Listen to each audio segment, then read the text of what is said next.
সম্মানিত ইতালি প্রবাসী ভাই বোনেরা, আপনারা সকলে কেমন আছেন? আশা করি আপনারা যে যেখান থেকে ভিডিওটা দেখতেছেন সকলে অনেক অনেক ভালো আছেন। আপনাদের সকলের দোয়া এবং ভালোবাসায় আমিও অনেক ভালো আছি। তো ইতালিয়ান ভাষাতে কথা বলা শেখার জন্য আজকে থাকবে বাছাই করা 30টি ইতালিয়ান শব্দার্থ, যা বাংলার মাধ্যমে আপনাদেরকে শেখাবো। আপনারা যারা নতুন তারা সকলে অবশ্যই শব্দগুলোকে মুখস্থ করে রাখবেন বা শিখে রাখবেন। আর যেহেতু ভিডিও বানাই, ভিডিওগুলো ভালো লাগলে অবশ্যই লাইক, কমেন্ট এবং বন্ধুদের কাছে শেয়ার করে দিবেন। তো আর বেশি কথা বলবো না, চলুন আমাদের আজকের ভিডিওটি শুরু করা যাক। ভিউয়ার্স, আমরা আজকে 30টা শব্দ শেখাবো। এখানে 30টি শব্দর প্রথম শব্দটি আছে বৃষ্টি। বৃষ্টিকে ইতালিতে বলা হয় পিয়জ্জা। পিয়জ্জা মানে হচ্ছে বৃষ্টি। বৃষ্টি আসে না, এটাকে বলা হয় পিয়জ্জা। এর পরবর্তী শব্দটি আছে শুকনো। শুকনো বা শুকনা যেটাই বলেন, এটাকে ইতালিয়ান ভাষাতে বলা হয় আসুত্তো। আসুত্তো মানে হচ্ছে শুকনো বা কোনো একটা জিনিস ড্রাই, কোনো একটা জিনিস শুকনো শুকনো এমন বোঝানো হয়। তার পরবর্তীতে আছে ভেজা, মানে শুকনো ভেজা আমরা বলি না, একটা জিনিস ধরুন শুষ্ক বা শুকনো, আর একটা জিনিস হচ্ছে পানি দিয়ে ভিজানো। তো এই ভেজা এটাকে বলা হয় বানিয়াতো। বানিয়াতো মানে হচ্ছে ভেজা। এর পরবর্তীতে আছে ঠান্ডা। ঠান্ডা এটাকে ইতালিয়ান ভাষাতে বলা হয় ফ্রেদ্দো। ফ্রেদ্দো মানে হচ্ছে ঠান্ডা। বানিয়াতো ভেজা, ফ্রেদ্দো ঠান্ডা। এর পরবর্তীতে আছে গরম। গরমকে ইতালিয়ান ভাষাতে বলা হয় কালদো। কালদো, কালদো মানে কি হট, আর ফ্রেদ্দো মানে কোল্ড। গরম, ঠান্ডা। তো এখানে 5টা শিখেছি। এরপর 6 নম্বর শব্দটি আছে মিষ্টি। আমরা তো মিষ্টি সকলেই চিনি, সুইট। সুইট মানে মিষ্টি। এটাকে ইতালিতে বলা হয় দোলচে। দোলচে মানে হচ্ছে মিষ্টি। আমার সাথে সাথে বলবেন প্লিজ ভাই, দয়া করে আমার সাথে সাথে বলবেন কি মানে মিষ্টি। দোলচে মানে মিষ্টি। তার পরবর্তীতে আছে লবণ। লবণ আমরা লবণ দিয়ে রান্না করি, নোনতা যে বানাই যে জিনিস দিয়ে, সল্ট, এটাকে ইতালিয়ান ভাষাতে বলা হয় সালে। সালে, সালে মানে লবণ, দোলচে মানে মিষ্টি। তো আমরা এখন পরবর্তী ধাপে যাব। পরবর্তী ধাপের প্রথম শব্দটি আছে মোবাইল। মোবাইলকে আমরা ইতালিতে বলবো মবিলে। মবিলে মানে মোবাইল। এমনটা না যে মোবাইল বললে কেউ চিনবে না, হ্যাঁ মোবাইল বললে সকলেই চিনবে। মোবাইল তো ইন্টারন্যাশনাল নাম, তবে এটার ইতালিয়ান নাম হবে মবিলে। এর পরবর্তীতে আছে চার্জার।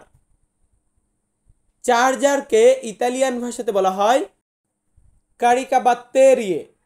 কারিকাবাত্তেরিয়ে মানে হচ্ছে চার্জার। ওই মোবাইলকে যে চার্জ দিব চার্জার দিয়ে, ওটাকে বলা হয় কারিকাবাত্তেরিয়ে।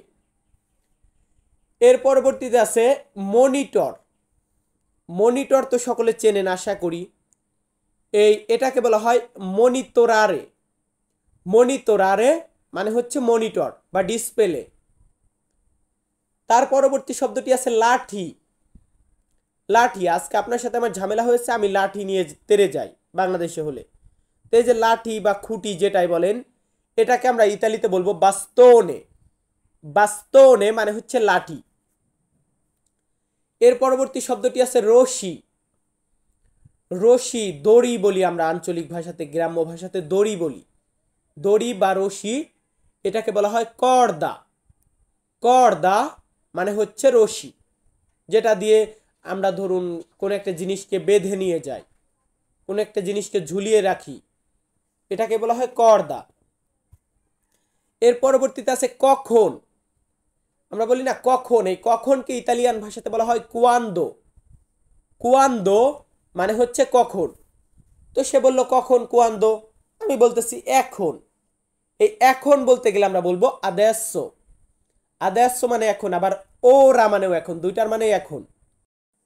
তো ভিউয়ার্স, এই শব্দগুলোকে বা এই ওয়ার্ডগুলোকে খাতায় লিখে লিখে শিখবেন।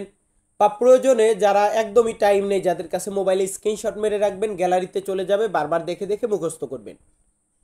যাই হোক, আর টাইম নষ্ট করব না, এখন আমরা আবার পরবর্তী ধাপে যাব। মানে পরবর্তী ধাপে যে শব্দগুলো রেখেছি, যেমন পরবর্তী ধাপের প্রথম শব্দটি আছে কেমন। আমরা বলি না কেমন, কেমন, কিভাবে, এটাকে ইংরেজিতে আমরা বলে থাকি হাউ। হাউ মানে কেমন বা কিভাবে, কিন্তু কি ইতালিতে আমরা বলবো কোমে। কোমে মানে হচ্ছে কেমন বা কিভাবে। তার পরবর্তীতে আছে সুন্দর।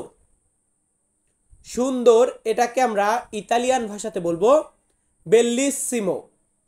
বেল্লিসিমো মানে হচ্ছে সুন্দর বা সুদর্শন। সুদর্শন বা সুন্দর বলতে গেলে আমরা দুইভাবে বলতে পারি, বেল্লিসিমো আর এটা হচ্ছে বেল্লো। বেল্লো মানে কিছু ক্ষেত্রে ভালো বোঝানো হয়, আবার সুদর্শনও বোঝানো হয়।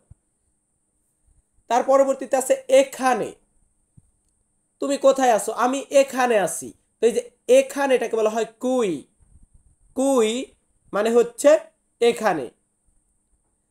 তার পরবর্তী শব্দটি আছে কোথায়। কোথায় এটাকে ইংরেজিতে আমরা বলে থাকি হোয়ার। হোয়ার মানে কোথায়, কিন্তু কি ইতালিয়ান ভাষাতে দোভে মানে কোথায়। মানে আমরা বাংলাদেশে যে বলি কোথায় আর ইংরেজিতে বলি হোয়ার, ইতালিতে এটাকে বলা হয় দোভে।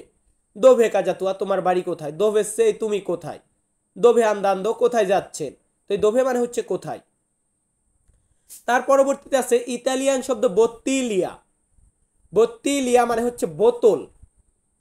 বোতল চেনেন না? বোতল বা বোতল যেটাই বলি, এটাকে আমরা ইতালিতে বলবো বোত্তিলিয়া। তার পরবর্তী শব্দটি আছে ছাতা। ছাতা বলি, ছাতি বলি, যে যেটাই বলেন, যেটাই চিনে থাকেন। যেটাকে আমরা ইংরেজিতে বলি আমব্রেলা, এটাকে আমরা ইতালিতে বলবো ওমব্রেল্লো। ওমব্রেল্লো মানে হচ্ছে ছাতা। তার পরবর্তী শব্দটি আছে বিল্ডিং। বিল্ডিং, দালান বা ভবন, এগুলাকে আমরা ইতালিয়ান ভাষাতে বলবো এদিফিচো। এদিফিচো মানে হচ্ছে বিল্ডিং, দালান বা ভবন, একই তো, বিভিন্ন নামে বিভিন্ন জায়গায় আমরা ইউজ করি। তো পরবর্তী ধাপে যাচ্ছি। পরবর্তী ধাপের প্রথম শব্দটি আছে টেবিল। টেবিল, আমরা পড়ার টেবিল আছে, খাওয়ার টেবিল আছে, বিভিন্ন ধরনের টেবিল আছে। এই টেবিলকে বলা হয় তা বলো। তা বলো, বা অনেকে আমরা এমনটা উচ্চারণ করি তা বলো, সে একই, মানেটা একই, মুখ দিয়ে বেরোলে এমনটাই সাউন্ড বের হয় যে তা বলো। টেবিলের পরবর্তীতে আছে ডয়ার। ডয়ার চেনেন না? ডয়ার আমরা টাকা রাখি যারা, ডয়ারকে বলা হয় কি পর্তা। পর্তা মানে হচ্ছে, আসলে পর্তা মানে ইতালিয়ান ভাষাতে নিয়ে আসা, আবার পর্তা মানে টেবিল। অনেক শব্দই আছে যেগুলা গুলিয়ে ফেলে অনেকেই। যাই হোক, এর পরবর্তীতে আছে কি তালা। তালাকে ইতালিয়ান ভাষাতে কি বলা হয়? তালা বা লক, এটাকে বলা হয় সের্রাতুরা। ইতালিয়ান শব্দার্থ সের্রাতুরা মানে হচ্ছে তালা বা লক। অ্যান্ড ওই তালাটাকে যে ওপেন করি যে চাবি দিয়ে, চাবি বলেন বা কি চাবি বলা হয়, এটাকে আমরা বলতে পারি কিয়াভে।